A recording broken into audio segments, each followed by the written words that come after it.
नमो अरिहंताणं नमो सिद्धाणं नमो ऐरियाणं नमो जनं नमो देवताणं एषो पञ्चमकारो सर्वपावपनाशनं मंगलानं च सर्वसिं परमं वै मंगलं चतारि मंगलं मर्यादा मंगलं सीता मंगलं साहु मंगलं केवलीपन्नतं तमो मंगलं चतारि शरणं भवजामि अरिहन्ते शरणं भवजामि सिद्धे शरणं भवजामि साहु शरणं भवजामि केवलीपन्नतं तमो शरणं भवजामि जतारि लोकुत्मा अरिहन्ता लोकुत्मा सीता लोकुत्मा साहु लोकुत्मा केवलीपन्नतो धम्मो लोकुत्मो मंगलम भगवान वीरो मंगलम गौतमो प्रभु मंगलम शूलिभद्राचार्य जैन धर्मो मंगलम सर्वाधिष्टाप्रनाशाय सर्वाभीष्टार्थदायिने सर्वलब्धिनिधानाय श्री गुरु गौतम स्वामिने नमः पाठम परंपरा नायक श्री सुधर्म स्वामिने नमः मंगलम पद्मजीताद्य मंगलम कनको गुरु मंगलम सूर्य देवेंद्र कलापूर्ण सुमंगलम कलाप्रभ सूर्य सद्गुरुभ्यो नमः कल्पतरु सूर्य सद्गुरुभ्यो नमः तीर्थ भद्र सूर्य सद्गुरुभ्यो नमः शिवमस्तु सर्वजगतः परैतनिर्ता भवन्तु भूतगणा दोषा प्रहन्तु नाशं सर्वत्र सुखी भवतु लोकः अज्ञानतिमिरान्धनं ज्ञानजनशलाकया नेत्रमुन्मीलितं येन तस्मै श्रीगुरुवे नमः तस्मै श्रीगुरुवे नमः।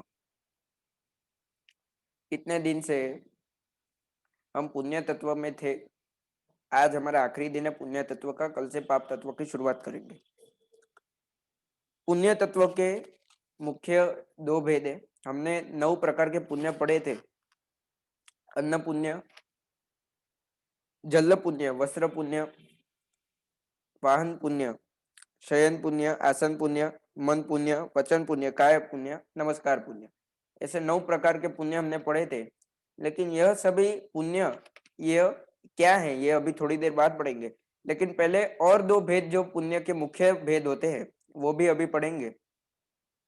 पुण्य के मुख्य 2 भेद होते हैं, पुण्यानुबंधी पुण्य और पापानुबंधी पुण्य। पुण्यानुबंधी पुण्य यानी क्या? तो जिस पुण्य कर्म के कारण आपके नए पुण्य कर्म का बंधन हो उसे पुण्यानुबंधी पुण्य कहते हैं। और जिस पुण्य कर्म के कारण आपके नए पाप कर्म का बंधन हो उसे पापानुबंधी पुण्य कहते हैं। उदाहरण के साथ समझाऊंगा। पुण्यानुबंधी पुण्य यानी जिस पुण्य के कारण आपको धर्म सामग्री मिली, आप अभी तत्वज्ञान का क्लास सुन पा रहे हैं, आप धर्म को समझ पा रहे हैं, आपको आत्मा का कल्याण करने का रास्ता मिल रहा है, या किधर ना किधर आप कोई भी तरह से नया पुण्य का उपार्जन करते हो, कोई अच्छा कार्य करते हो जिससे किसी को मदद हो, किसी की तकलीफ दूर करते हो, किसी भूखे को भोजन देते हो। जो 9 प्रकार के पुण्य आपने देखे थे, पढ़े थे, उसमें से किसी का भी उपार्जन आप करते हो तो वो भी आपके पहले के पुण्य के कारण है। हमने कल जो कथा पढ़ी थी उसमें पढ़ा था कि द्रमक को जिस भी चीजों का ग्रहण करने का अवसर मिला वह सभी चीजों को उसने पहले के भव में कभी ना कभी दान किया होगा, तो ही उसे अभी के भव में मिला। और यह सुन के ही द्रमक ने यह निर्णय लिया कि वह सारे 3 औषधियों का दूसरे को दान करेगा। यह जो दान करने का सोच आता है वह भी पुण्य के कारण आता है। आज आप कबूतर को चन डालते हो यानी चना डालते हो, कौवे को गाठिया डालते हो, या कुछ भी गाय को चारा डालते हो, कोई भी अच्छा ऐसा कार्य करते हो।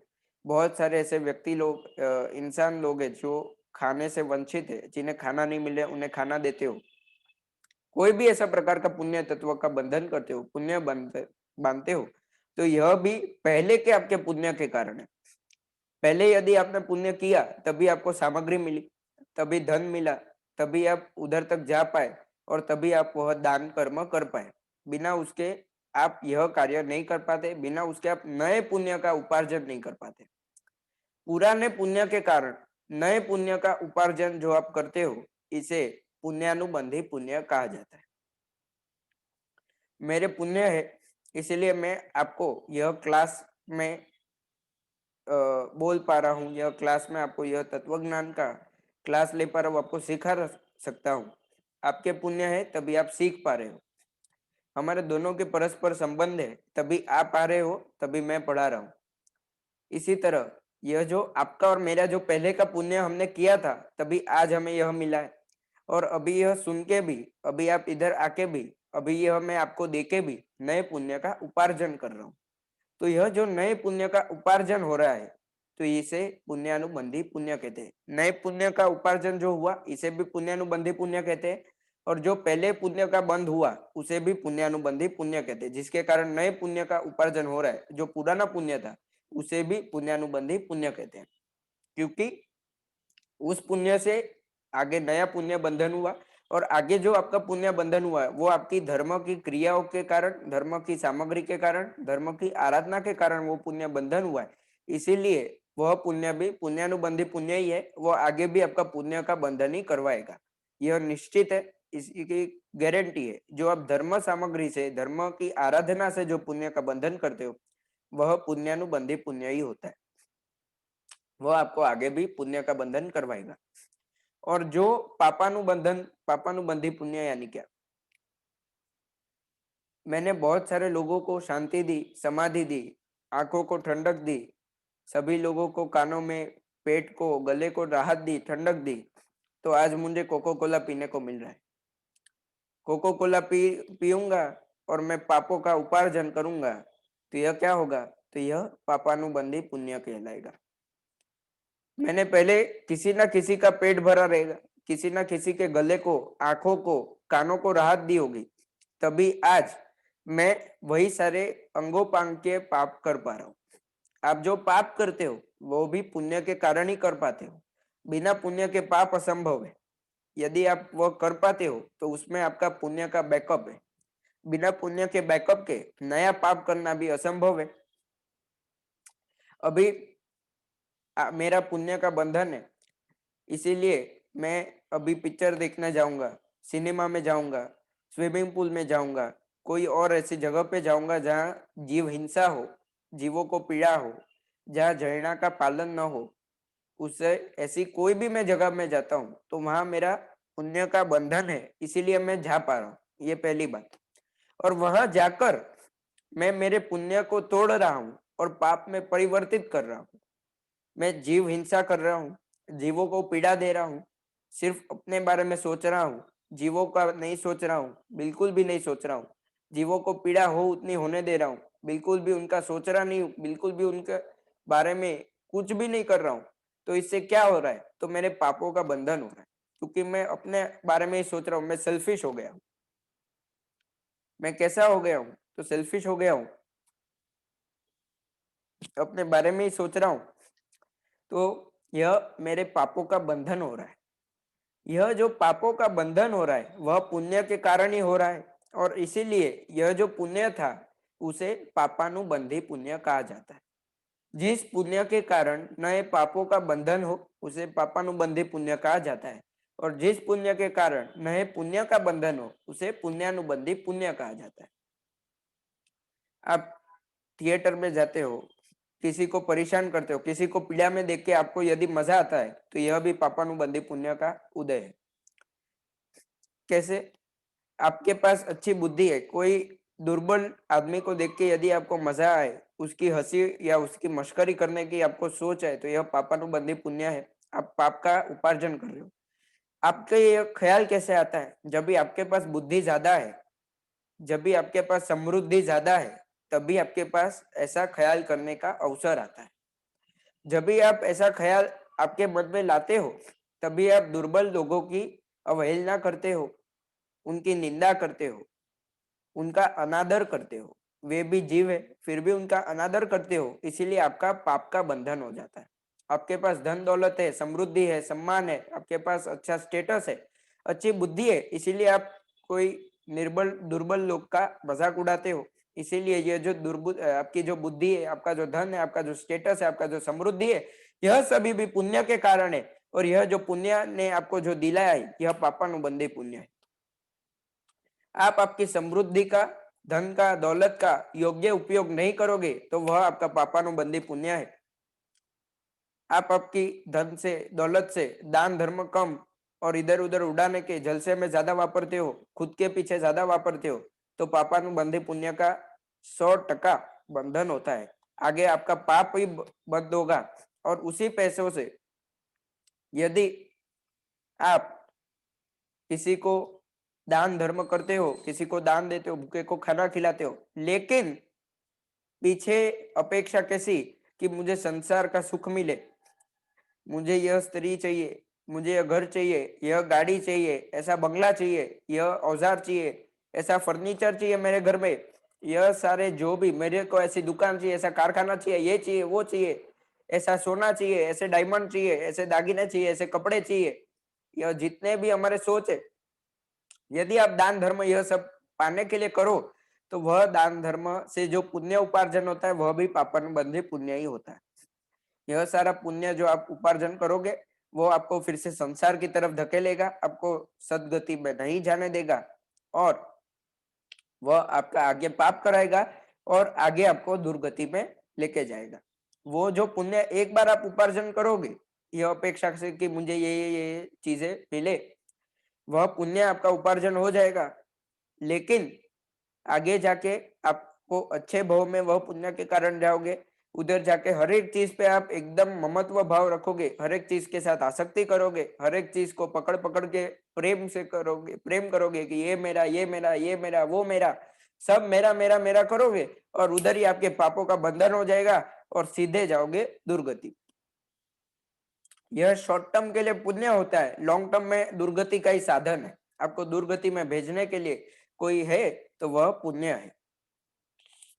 आपका जो पापानुबंधी पुण्य होता है वही आपको दुर्गति में भेजने के लिए काफी होता है, और जो पुण्यानुबंधी पुण्य होता है वो आपको सदगति में ही लेके जाता है। पुण्यानुबंधी पुण्य का बंधन धर्म क्रिया से, धर्म की आराधना से होता है। तभी होगा जब भी आप धर्म की आराधना आपके आत्मा के कल्याण के लिए करोगे और ना कि संसार के फायदे के लिए। यह जगत विचित्र है, कोई दुखी है, कोई सुखी है, कोई दुर्बल है, कोई एकदम बलवान है, कोई जन्म मरण से, आदि व्याधि उपाधि से, दर्दनाक समस्याओं से दुखद जनक जीवन जी रहा है। सारे लोगों को यह संसार में दुखी दुख है। संपूर्ण सुख किसी को भी यह संसार में रहकर नहीं मिल रहा है। मान, नम्रता, हर्ष, शोक, क्रोध, क्षमा, माया, सरलता, लोभ, उदारता, सुख, दुख, यह सारे एक दूसरे के विरोधी शब्द है और बहुत ही बड़े अर्थ वाले भी है। यह सारे जो शब्द है यह अलग अलग व्यक्ति के नेचर में यानी कि प्रवृत्ति प्रकृति में होते हैं। प्रवृत्ति और प्रकृति और या नेचर, आप जो भी कहो, ये अलग अलग व्यक्ति के नेचर में या प्रकृतियों में होते हैं। क्या सुख होता है या दुख होता है, लोभ होता है या उदारता होती है, माया होता है या सरलता होती है, मान होता है या नम्रता होती है, क्षमा होता है या क्रोध होता है, हर्ष होता है या फिर शोक होता है, या फिर वो व्यक्ति आनंदमय होता है या फिर हमेशा नेगेटिविटी, यानी क्या, तो हमेशा वो नेगेटिव ही रहता है। किसी भी चीज में सकारात्मक नहीं होता है, नकारात्मक ही होता है हर एक चीज में। तो वह व्यक्ति, वो कोई दोनों में से एक ही, सभी लोग की प्रकृतियां होती है। इन सब का एक ही जवाब है, यह सभी ऐसे संसार में क्यों है। यह संसार ऐसा ही है, किसी ना किसी को कुछ ना कुछ मिलता है, किसी ना किसी को कुछ ना कुछ नहीं मिलता है। कोई अमीर है, कोई गरीब है, कोई सुंदर है, कोई कुरूप है, कोई बदसूरत है, किसी के हाथ और सब अच्छा है। जिसे भूख लगती है उसे खाना नहीं मिलता, जिसे खाना मिलता है उसे भूख नहीं लगती। यह संसार की विचित्रता है। 3 BHK का बड़ा घर है और उसमें रहते सिर्फ 4 जन है। 10 बाय 10 की रूम के अंदर 10 जन रहते हैं। यह भी संसार की विचित्रता है। एक जन बहुत ही ज्यादा कमाता है और कोई जन बिल्कुल भी नहीं कमाता। यह भी संसार की विचित्रता है। एक भाई है एकदम धनवान हो गया, एक भाई है धनवान से सीधा खाई में गिर गया। यह भी संसार की विचित्रता है। दोनों की बुद्धि एक जैसी फिर भी खाई में गिरा, यह भी संसार की विचित्रता है। एक जन की बुद्धि एकदम अच्छी है, क्षयोक्षम अच्छा है, उसी के भाई का क्षयोक्षम बुरा है, उसकी याद शक्ति, उसकी बुद्धि इतनी आगे नहीं दौड़ रही। यह भी संसार की विचित्रता है। यह संसार की विचित्रता, यह किसके कारण है? यह सारा एक ही कारण है इसका, वह है पुण्य और पाप, आपके जो कर्म है। हमने 8 कर्मों और उसके अर्थ पढ़े थोड़े दिन पहले, अभी हमने संपूर्ण किया है, 2 से 3 दिन हुए, उसके पहले ही हमारा खत्म हुआ है सब 8 कर्मों और उसके मतलब। ऐसे 9 तत्व के अंदर यह नहीं आता।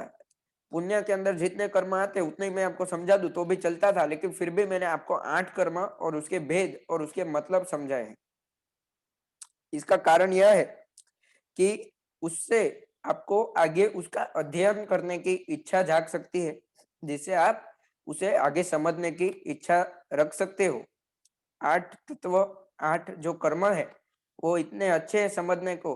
यदि आपको उसके अंदर जिज्ञासा जागे तो आप आगे भी उसे पढ़ सकते हो। आगे पढ़ने के लिए पंच संग्रह, कर्म प्रवृत्ति, कर्म ग्रंथ आदि जितने भी ग्रंथ है, उसमें से आप आगे और ऊंडाई से और गहराई से पढ़ सकते हो। ये आप आगे पढ़े, उसी के लिए हमने आपको 8 कर्मों को समझाया था। यह 9 प्रकार का दान आपने जो पढ़ा, 9 प्रकार का पुण्य आपने जो पढ़ा, आपने भव के अनुसार पुण्य कर्म का बंध का कारण बनता है। आपके भव के अनुसार, आपके भाव के अनुसार आपके पुण्य कर्म का कारण बनता है क्या? तो जो 9 प्रकार के आपने दान पढ़े थे, अन्नदान, जलदान आदि जितने भी आपने पढ़े थे, वस्त्रदान, आसन दान, शयन दान, जितने भी आपने पढ़े थे, वे सारे दान है। और वह सारे दान से आपका जो पुण्य का बंधन होता है, वे आपके भाव के हिसाब से होता है। सुपात्र को अन्न आदि देने से उत्कृष्ट पुण्य का बंध होता है।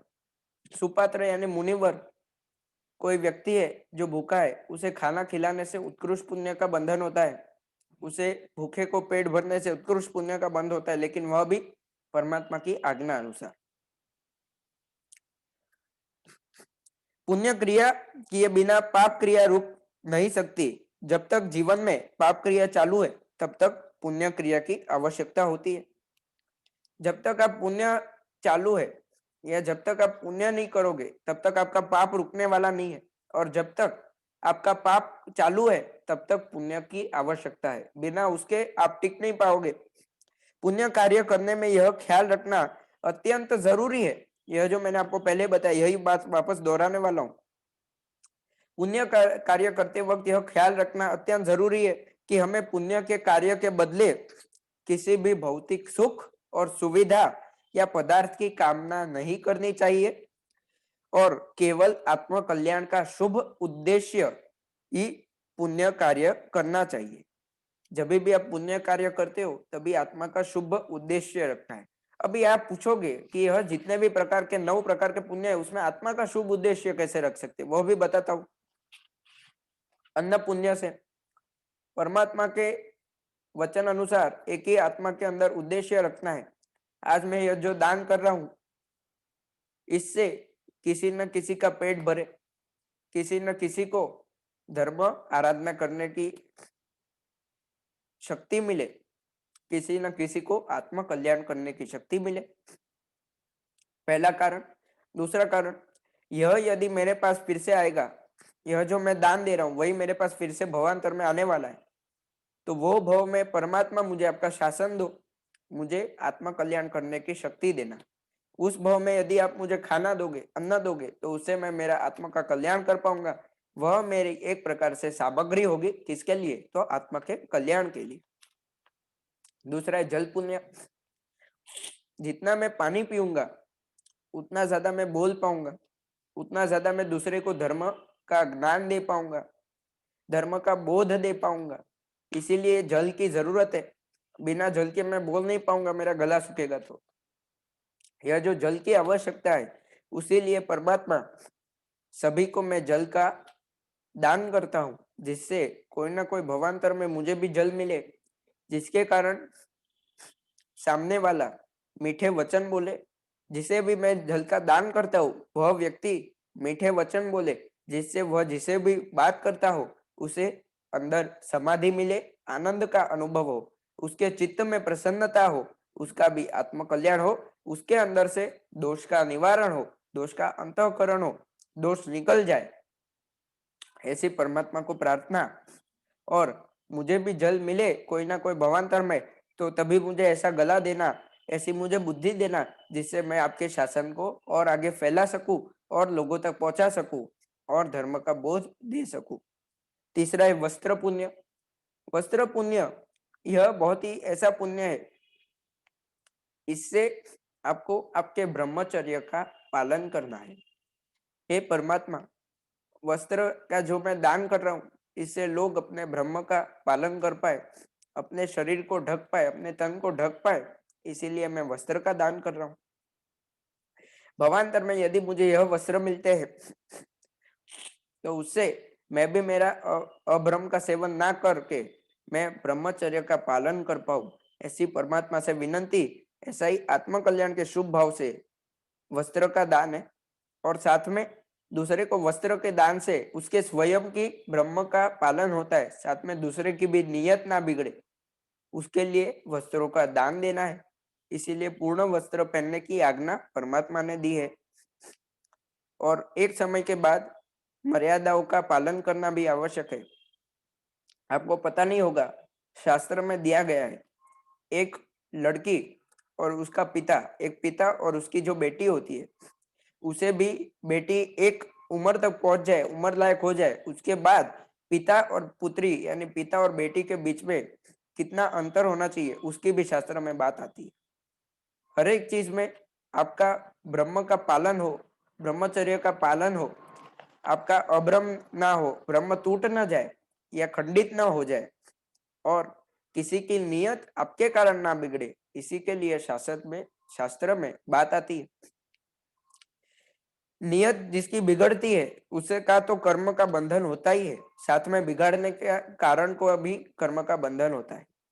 यदि मैं अच्छे कपड़े पहनता हूँ, स्टाइल मारता हूँ, मेरे बालों को ठीक करता हूँ, मेरी मूछें काट देता हूँ, सब मैं करता हूँ, और किसी लड़की को मैं पसंद आ गया या उसकी नियत मेरे पे बिगड़ी, तो उसमें मेरे कर्मों का बंधन होता है। वैसे ही किसी लड़की का को देखकर किसी लड़के की नियत बिगड़ी तो उस लड़की का भी तभी कर्मों का बंधन होता है, क्योंकि उसके कारण सामने वाले की नियत बिगड़ती है। परमात्मा कहते हैं वस्त्र पुण्य अब्रह्म का पालन ना हो और ब्रह्मचर्य का पालन हो, अब्रह्म का सेवन ना हो, इसीलिए वस्त्र का दान करता। इसके बाद है आसन पुण्य। इसके लिए शुभ आशय क्या होना चाहिए? आप परमात्मा हो, आपने इतने भवो भव इतने साल 12.5 वर्ष तक उपसर्ग को सहा, मैं थोड़ी देर के लिए मेरा आसन किसी को दूंगा तो उससे उसके मन में समाधि रहेगी, शाता जागेगी, उसके मन में किसी के लिए वैरभाव नहीं आएगा, उसके मन में किसी के लिए राग द्वेष उत्पन्न नहीं होगा। साथ में और एक आशय, आप हमेशा यदि परमात्मा का मंदिर में जाते हो और जैन का टीका लगाते हो, जो परमात्मा की आज्ञा का एक प्रतीक है, यह जो टीका आप लगाते हो और फिर किसी को यदि दान देते हो, किसी को बैठने की जगह देते हो, किसी के साथ अच्छा कार्य करते हो, तो इससे शासन प्रभावना होती है, इससे आपको शासन का भी पुण्य का बंधन होता है, इससे आपको भवांतर में फिर से जैन शासन की प्राप्ति होती है। शासन प्रभावना का कार्य कैसे होगा? यदि आप अच्छे कार्य किसी के साथ करोगे और अपने आपके नाम के बदले आपके जैन शासन को बड़ा नाम दोगे, बोलोगे कि मैं जैन हूँ, अपने नाम के बदले ऐसा कहोगे कि मैं जैन हूँ, तो इससे शासन प्रभावना होगी। आज कितने सारे लोग ऐसा ही समझते हैं कि जैन ने यानी झूठ नहीं बोलेगा, लेकिन बहुत सारे लोगों ने जैनों का नाम बिगाड़ दिया है, इसके कारण शासन की अवहेलना हो रही है, शासन का नाम बिगड़ा है। उसी शासन के नाम को आपको फिर से ऊपर लाना है, इसके लिए शासन प्रभावना की आवश्यकता है। इसीलिए आसन पुण्य और इसके बाद का शयन पुण्य, यह दोनों शासन प्रभावना करने के लिए आवश्यक है। शासन प्रभावना से क्या होगा? तो भवांतर में फिर से मुझे परमात्मा का शासन मिलेगा, यह जैन दर्शन मिलेगा, जिससे मेरा आत्म कल्याण हो पाएगा। इसके बाद है मन पुण्य। मन से सर्व का भला सोचोगे तो आपका मन उससे निर्मल होगा, कोमल होगा, और आपके मन में सभी जीवों के प्रति करुणा और मैत्री जागेगी। इसीलिए मन पुण्य आवश्यक है और इससे आत्मा का कल्याण होगा।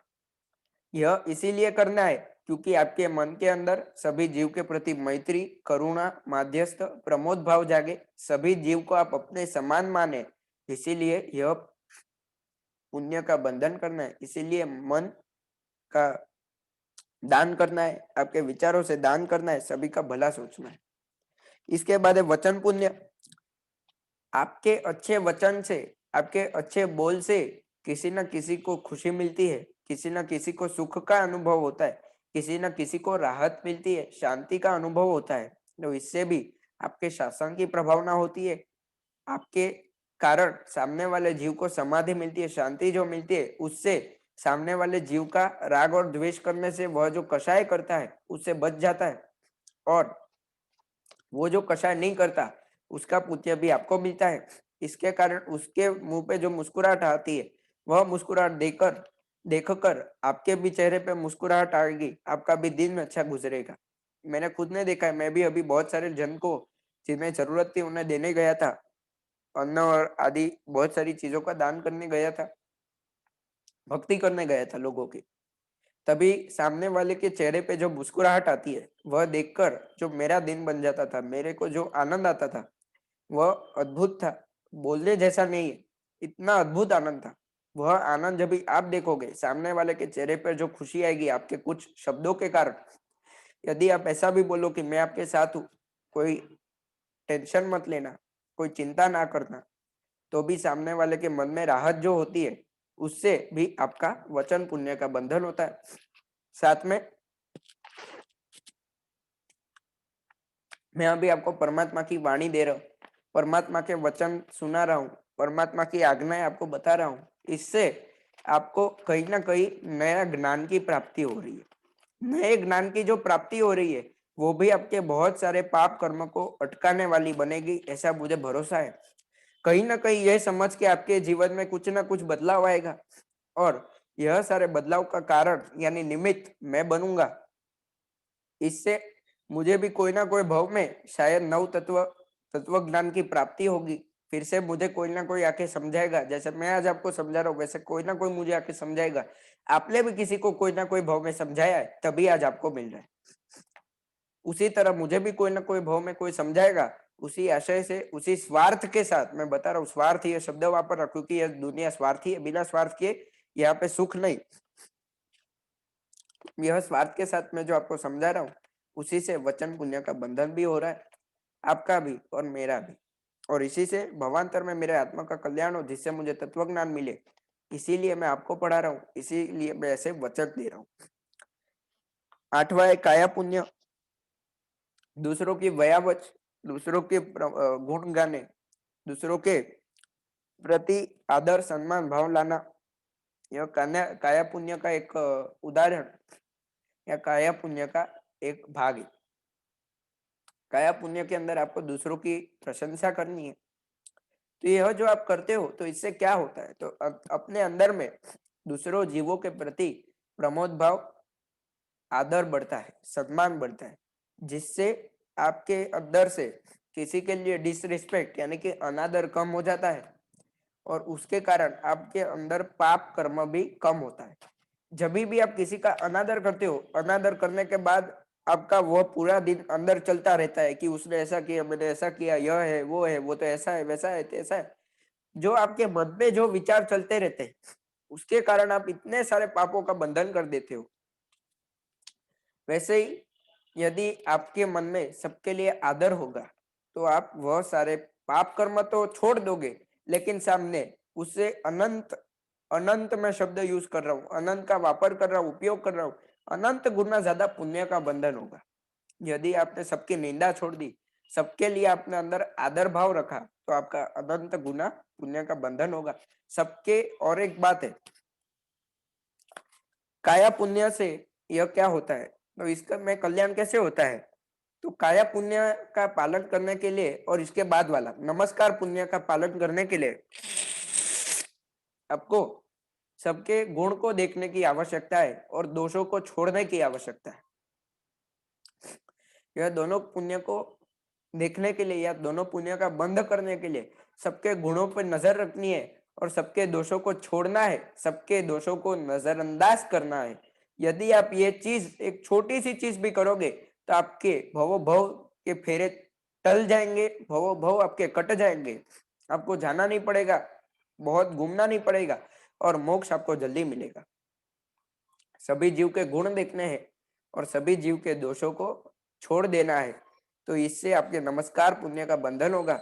इससे आप इससे आप जो है अंदर से अनुमोदना करोगे, अंदर से प्रमोद भाव, अहोभाव लाओगे, और इसी से आपके अंदर करुणा बढ़ेगी, मैत्री बढ़ेगी, और आप सभी जीव को अपने समान समझोगे, और आपके पुण्य का बंधन होगा और पाप धीरे धीरे छूटेगा। इसी आशय से कि मेरा पाप छूटे, मेरे दोष कम हो जाए, मैं सभी लोगों की निंदा करना छोड़ दूं, सभी लोगों के गुण देखूं और सभी के दोषों को नजरअंदाज करूं, इसी नजर से, इसी दृष्टि से आत्मकल्याण हो, इसीलिए यह नमस्कार पुण्य और काया पुण्य का बंधन करता है। ऐसे 9 प्रकार के जो पुण्य है वह 9 प्रकार से आपके आत्म कल्याण को फायदेमंद है। और ऐसे 9 प्रकार के पुण्य का बंधन करते वक्त यदि आप ऐसे शुभ आशय मन में रखोगे तो उससे पुण्यानुबंधी पुण्य का बंधन होगा और पापानुबंधी पुण्य से आप छूट जाओगे।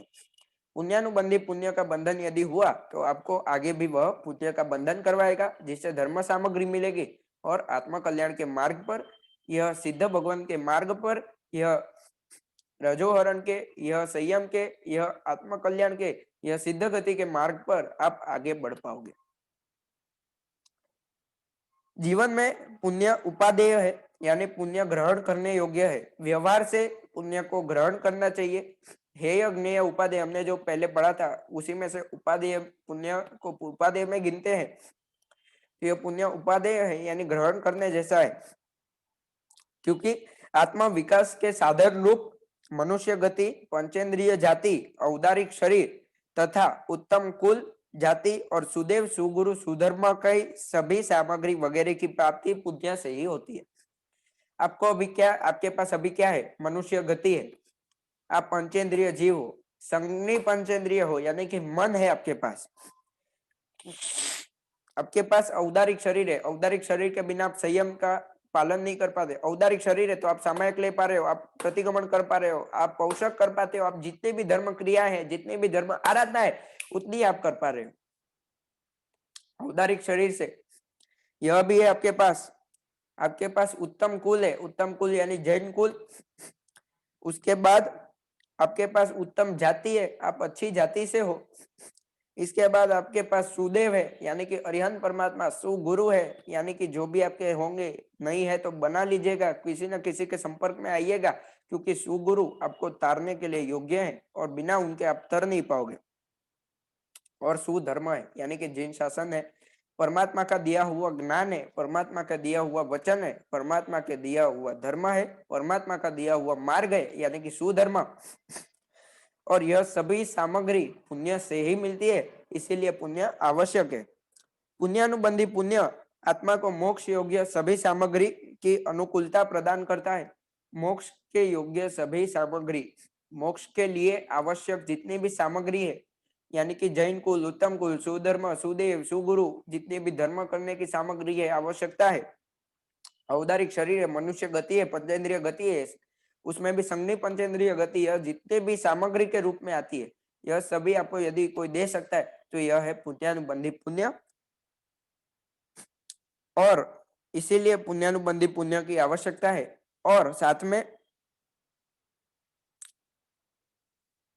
आपके पुण्य को या पुण्य की राशि को जो खाली करने में क्षमता धराता है या खाली करने में जो बहुत ही ज्यादा तेज है, वह है पापानुबंधी पुण्य, जो आपको नीचे दुर्गति में डुबा के ही छोड़ता है। आपके जितने भी पुण्य किए हैं वह सारे खाली कर देता है झोले को और आपको दुर्गति की तरफ धकेल देता है, तो यह पापानुबंधी पुण्य। इसीलिए कभी भी पुण्य के कार्य करो तो आत्म कल्याण के हित के लिए करना। यदि आप आत्म कल्याण के हित के लिए पुण्य के कार्य करोगे तो आपको संसार की जितनी भी चीजें चाहिए वो तो आने ही वाली है। जैसे बांबू उगाते हैं तो घास को उगाना नहीं पड़ता, वैसे ही पुण्यानुबंधी पुण्य का बंधन करोगे तो संसार की सामग्रियों को के लिए प्रार्थना नहीं करनी पड़ेगी, वो अपने आप आई जाने वाली है, क्योंकि वह सामग्री भी आपको वैराग्य देने के लिए आवश्यक है। इसीलिए वह सारे बांबू के साथ या गन्ने के साथ वह सारी घास अपने आप उगती है। यदि आप घास को मांगोगे यानी कि संसार की सामग्री को मांगोगे तो बांबू नहीं मिलेगा, लेकिन बांबू या गन्ने मांगोगे तो आपको साथ में घास भी मिलेगी। इसीलिए गन्ना मांगो तो घास मिलेगी, सिर्फ घास चाहिए तो उससे कोई फायदा नहीं होने वाला, सिर्फ संसार में पड़े रहोगे तो कोई फायदा नहीं होने वाला। इसीलिए जो जरूरी है उसी का सेवन करो और उसी का पालन करो। और साथ में जो जरूरी है, आवश्यक है, उसी तरह से आप पुण्य का बंधन करो, आत्म कल्याण के लिए पुण्य का बंधन करो और संसार के लिए ना करो। आज के लिए हम यहीं पे समाप्त करेंगे। कल से पाप का शुरुआत करेंगे। 3 दिन हमारे पास है कल से। पाप कर्म पे चलेगा। पाचम, चौथ, पाचम और छठ, यह 3 दिन कल से। आज तीज है। मास आसो सुद चौथ, आसो सुद पाचम, आसो सुद छठ, यह 3 दिन हम किस पे रहेंगे? तो पाप तत्व पे रहेंगे। और आसो सुद सातम से हम नवपद की शुरुआत करेंगे। यानी कि 3 दिन बाद, आज सोमवार है, तो मंगल बुध गुरु यानी शुक्रवार से हम नवपद पे ही हमारे रोज के क्लास रहेंगे। उसके पहले हम पाप तत्व पूर्ण करेंगे। नवपद की होली यानी कि शाश्वती आसो मास की होली संपूर्ण तरह से समाप्त होगी। उसके बाद फिर से हम नव तत्व से शुरुआत करेंगे। धन्यवाद। जिन आज्ञा के वचन या जिन परमात्मा के वचन विरुद्ध कुछ भी बोला हो तो नीचे हम टुकड़ो। सर्वमंगल मांगल्यम सर्वकल्याण कारणम प्रधानम सर्वधर्माणाम जैनम जयति शासनम।